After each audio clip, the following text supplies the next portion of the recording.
त्यावेळेला आपण वेगवेगळ्या कॅटेगरीच्या जागा राखून ठेवतो. SCच्या ठेवतो, STच्या ठेवतो, NTच्या ठेवतो, OBCच्या ठेवतो. आमच्या कोकणामध्ये अध्यक्ष महोदय, विशेष करून रत्नागिरी आणि सिंधुदुर्गमध्ये ST आणि NTच्या कॅटेगरीची माणसंच मिळत नाही अध्यक्ष महोदय. आणि म्हणून भरती होते त्यावेळेला बाहेर जिल्ह्यातून तिथं उमेदवार येतात, भरती करून घेतात आणि नंतर बदल्या करून घेतात. त्यामुळं कोकणातल्या बहुतांशी जागा ह्या मोकळ्या राहतात, कारण त्या कॅटेगरीचे उमेदवार मिळत नाही आम्हाला. आणि म्हणून मागे आम्ही आग्रह धरला होता की त्या कॅटेगरीतले उमेदवार त्यावेळेला जर मिळाले नाही तर किमान त्यानंतर OBC, त्यानंतर ओपन अशा कॅटेगरीतल्या लोकांना जर आपण भरतीला परवानगी दिली तर ह्या कोकणातल्या जागा खाली राहणार नाहीत. आणि म्हणून त्या दृष्टीने आपण विचार कराल का? अध्यक्ष महोदय, भरती प्रक्रिया चा विषय जो आहे STचा NTचा याच्या संदर्भात तपासून आपल्याला बघता येईल. आपण म्हणतो त्याप्रमाणे STचा मिळाला तर NTचा मिळाला तर OBCचा ही प्रक्रिया तपासायला लागेल. मला त्याशिवाय इथं बोलणं उचित नाही. पण आपण म्हणता ते खरं आहे की ST NT मिळाले नाहीत, मग बाहेरून शिक्षक येतात, तिथं भरती होते, मग पुन्हा ते आंतरजिल्हा बदलीनं जिल्ह्याच्या बाहेर बदली मागतात. पण आता अशी कुठलीही प्रक्रिया बदली आता इथून पुढे केली जाणार नाही. त्या ठिकाणी शिक्षक उपलब्ध झाल्याशिवाय त्या शिक्षकाची अन्यत्र बदली केली जाणार नाही. अध्यक्ष महोदय, चंद्रपूर जिल्ह्यामध्ये माझ्या मतदारसंघात गोंडपिंपरी तालुका आहे. त्या ठिकाणी या बदलीमध्ये 81 शिक्षक गेले आणि फक्त 34 शिक्षक आले. परिणामी पालकांनी आणि गावकऱ्यांनी अनेक ठिकाणी शाळेला टाळं ठोकलं आहे. माझी साहेबांना विनंती आहे की 81 शिक्षकपैकी फक्त 34 शिक्षक आले आहे, 47 शिक्षक आले नाही आमच्याकडे, गोंडपिंपरी तालुका. आणि याच्यामध्ये स्पेसिफिक विनंती साहेब अशी आहे मला की एवढ्या शिक्षकांना रिलीव्ह न करता आपण काही शिक्षकांना थांबवायला पाहिजे होतं, जेणेकरून या ठिकाणी विद्यार्थी नुकसान होणार नाही. पण माझी विनंती आहे की आम्हाला 47 शिक्षक कमी आहे, ते लवकरात लवकर द्यावे. नाना भाऊ, आज हा महत्त्वाचा प्रश्न आहे ग्रामीण भागासाठी. शेतकरी आणि शेतमजुरांच्या मुलांच्या शिक्षणाचा आणि त्यांच्या भविष्याचा प्रश्न आहे. अध्यक्ष महाराज, मंत्री महोदयांनी मान्य केलेलं आहे की 37,000 शिक्षक आमच्याजवळ कमी आहे. ठीक आहे, तुम्ही जी माहिती दिलेली आहे ती माहिती खरी नाही आहे. चला लवकर पॉइंटेड प्रश्न. मी पॉइंटेड करतोय. अध्यक्ष महाराज, याला एक्स्ट्रा वेळ दिला तरी चालेल, कारण की नाही एक्स्ट्रा वेळ देता येणार नाही. पॉइंटेड प्रश्न विचारा. भविष्याची चिंता अध्यक्ष महाराज. ठीक आहे, मग तसं असेल तर आपण एक काम करूया. प्रश्न होऊ द्या. शिक्षण विभाग त्याचप्रमाणे ग्राम विकास विभाग आपण यांची संयुक्त बैठक घेऊ माझ्या दालनात आणि तुमचे राहिलेले प्रश्न सोडवू. चला मग स्पेसिफिक म्हणतो. अध्यक्ष महाराज, आज तुम्ही दिलेली माहिती मी तर तुमच्या हक्कभंगात आणणार आहे, मी सांगतो आत्ताच अध्यक्षाला. पण तुम्ही जी माहिती दिली ती सबसेट खोटी होती. अध्यक्ष महाराज, आज जिल्हा परिषद शाळांना कुलूप लागलेला आहे, शिक्षक नाही. विद्यार्थ्यांचं तुम्ही नुकसान करताय. सेशन संपायला आलेलं आहे. तुम्ही अजून अनेक शाळांमध्ये 10%, 20% मुलं आहेत, म्हणजे शिक्षक आहेत. आणि अशा परिस्थितीमध्ये तुम्ही मुलांचं भविष्य खराब करायला निघालेला आहात.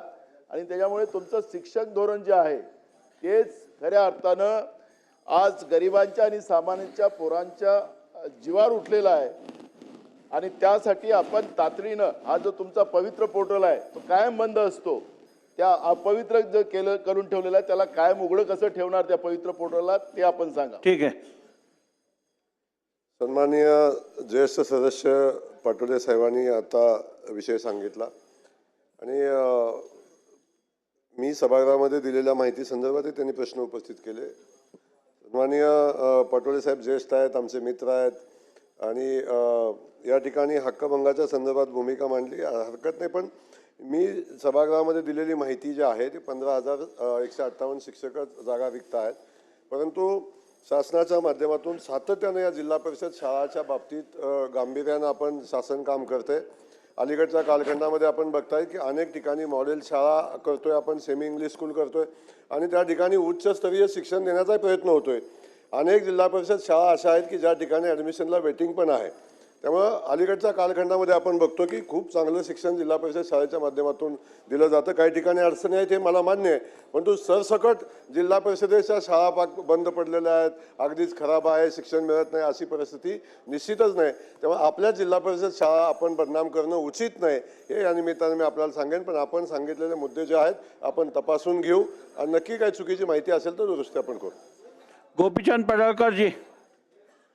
अध्यक्ष महोदय, अत्यंत महत्त्वाचा विषय तारांकित प्रश्नाच्या माध्यमातून चर्चेला आला आहे. बदलीचा अन्याय कधी होतो आणि भरतीचा अन्याय कधी होतो याचं मूळ आहे रोस्टर तपासणी महाराष्ट्रामध्ये नीट होत नाही. बिंदू नामावलीप्रमाणे रोस्टर तपासणी लवकर झाली घ्या. पाहिजे. पॉइंटेड प्रश्न उत्तराचा तास संपतोय, लवकर घ्या. सातत्यानं मी मागणी करतोय. सभागृहातल्या सगळ्या आमदारांना पण माझी विनंती आहे. आदिवासी विभाग, मागासवर्गीय, ओबीसीच्या सर्व आमदारांना माझी विनंती आहे. मोठ्या प्रमाणामध्ये रोस्टर तपासणीमध्ये घोटाळा झालाय आणि त्यामुळे ह्या बदल्या होत नाहीत. माझा प्रश्न एवढाच आहे की माननीय मंत्री महोदय, शालेय खात्याचे मंत्री आणि मुख्यमंत्री महोदयांच्या उपस्थितीमध्ये बैठक आपण लावणार का? प्रश्न बैठकीशिवाय हा प्रश्न उत्तराचा मिटणार नाही. तास संपला आहे.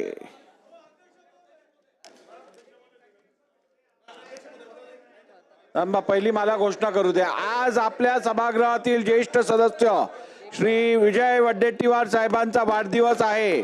टाळ्याच्या गजरात आपण सर्वजण त्यांना शुभेच्छा देऊ. आता बोलायचं नाही हं? आता बोलायचं नाही. अतारांकित प्रश्नोत्तराची यादी क्रमांक 9 ते 22 सभागृहाच्या पटलावर ठेवणे. महोदय, मी आपल्या अनुमतीने अतारांकित प्रश्नोत्तराची यादी क्रमांक 9 ते 22 सभागृहाच्या पटलावर ठेवते. अतारांकित प्रश्नोत्तराची यादी क्रमांक 9 ते 22 सभागृहाच्या पटलावर ठेवण्यात आल्या. कागदपत्रे सभागृहाच्या पटलावर ठेवणे. माननीय मुख्यमंत्री. महोदय, मी आपल्या अनुमतीने महाराष्ट्र राज्य लोकसेवा हक्क अधिनियम 2015 च्या कलम 19 च्या पोटकलम 2 मधील तरतुदीनुसार महाराष्ट्र राज्य सेवा हक्क आयोग यांचा सन 2023-24 चा वार्षिक अहवाल सभागृहासमोर ठेवतो. अहवाल सभागृहासमोर ठेवण्यात आले. माननीय उपमुख्यमंत्री तथा नगरविकास मंत्री. दुसरंही वाचा. एक मिनिट राठोड साहेब, एक राहील. महोदय, मी आपल्या अनुमतीने महाराष्ट्र जलसंपत्ती नियमन प्राधिकरण अधिनियम 2005 मधील कलम 20 च्या पोटकलम 2 अन्वये महाराष्ट्र जलसंपत्ती नियमन प्राधिकरण मुंबई यांचा सन 2022-2023 चा वार्षिक अहवाल सभागृहासमोर ठेवतो. सदर अहवाल विधानसभेच्या पटलावर ठेवण्यात झालेल्या विलंबाची कारणे सोबत जोडली आहेत. अहवाल सभागृहासमोर ठेवण्यात आला. माननीय उपमुख्यमंत्री तथा नगरविकास मंत्री. अध्यक्ष महोदय, मी आपल्या अनुमतीने मुंबई महानगर प्रदेश विकास नगरविकास राज्यमंत्री. अध्यक्ष महोदय, मी आपल्या अनुमतीने मुंबई महानगर प्रदेश विकास प्राधिकरण अधिनियम 1974 च्या कलम 24 अन्वये मुंबई महानगर प्रदेश विकास प्राधिकरण यांचा सन 2023-24 चा वार्षिक अहवाल सभागृहासमोर ठेवते. अध्यक्ष महोदय, मी आपल्या अनुमतीने मुंबई महानगर प्रदेश विनिर्दिष्ट वस्तू बाजारपेठा स्थलनियमन अधिनियम 1983 च्या कलम 46 च्या पोटकलम अन्वये मुंबई महानगर प्रदेश लोखंड व पोलाद बाजार समिती कळंबोली तालुका पनवेल यांचा सन 2019-2020 सन 2020-2021 व सन 21-22 या वर्षाचा अनुक्रमे 33वा, 34वा व 35वा वार्षिक अहवाल सभागृहासमोर ठेवते. अध्यक्ष महोदय, मी आपल्या अनुमतीने कंपनी अधिनियम 2013 च्या कलम 395 च्या पोट कलम 1 मधील खंड ब अन्वये शहर व औद्योगिक विकास महामंडळ महाराष्ट्र मर्यादित सिडको यांचा सन 2022-23 या वर्षाचा 53वा वार्षिक अहवाल सभागृहासमोर ठेवते. सदर अहवाल विधानसभेच्या पटलावर ठेवण्यास आलेल्या विलंबाची कारणे सोबत जोडली आहेत. अध्यक्ष महोदय, मी आपल्या अनुमतीने कंपनी अधिनियम 2013 च्या कलम 394 च्या पोटकलम 1 अन्वये मुंबई रेल्वे विकास महामंडळ मर्यादित यांचा सन 2024-25 चा वार्षिक अहवाल, Maharashtra metro rail corporation limited यांचा सन 2024-25 चा वार्षिक अहवाल तसेच मुंबई मेट्रो रेल्वे महामंडळ मर्यादित यांचा सन 2022-23 व सन 2024-25 चा वार्षिक अहवाल सभागृहासमोर ठेवते. सदर अहवाल विधानसभेच्या पटलावर ठेवण्यात झालेल्या विलंबाची कारणे सोबत जोडली आहेत. अहवाल सभागृहासमोर ठेवण्यात आले. माननीय पशुसंवर्धन मंत्री. मी आपल्या अनुमतीने कंपनी अधिनियम 2013 मधील कलम 395 च्या कलम 1 पोटकलम ब अन्वये पुण्यश्लोक अहिल्यादेवी महाराष्ट्र मेंढी व शेळी विकास महामंडळ पुणे यांचा सन 2023-2024 या वर्षाचा 45वा वार्षिक अहवाल सभागृहासमोर ठेवतो. सदर अहवाल विधानसभेच्या पटलावर ठेवण्यास झालेल्या विलंबाची कारणे सोबत जोडली आहेत. अहवाल सभागृहासमोर ठेवण्यात आला. माननीय आदिवासी विकास मंत्री. अध्यक्ष महोदय, मी आपल्या अनुमतीने कंपनी अधिनियम 2013च्या कलम 394च्या पोट कलम 2 अन्वये शबरी आदिवासी वित्त व विकास महामंडळ मर्यादित नाशिक यांच्या सन 2023-24 या वर्षाचा 25वा वार्षिक अहवाल सभागृहासमोर ठेवतो.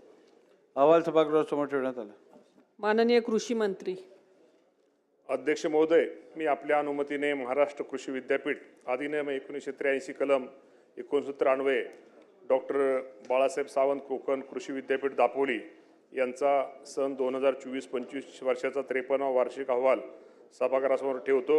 अध्यक्ष महोदय, मी आपल्या अनुमतीने कंपनी अधिनियम 2013च्या कलम 395च्या पोट कलम 1 च्या महाराष्ट्र राज्य शेती महामंडळाच्या मेमोरेंडम आणि आर्टिकल्स ऑफ असोसिएशनच्या कलम 122 अन्वये महाराष्ट्र कृषी उद्योग विकास महामंडळ मर्यादित यांचा सन 2021-22चा वार्षिक 56वा वार्षिक अहवाल सभागृहावर ठेवतो.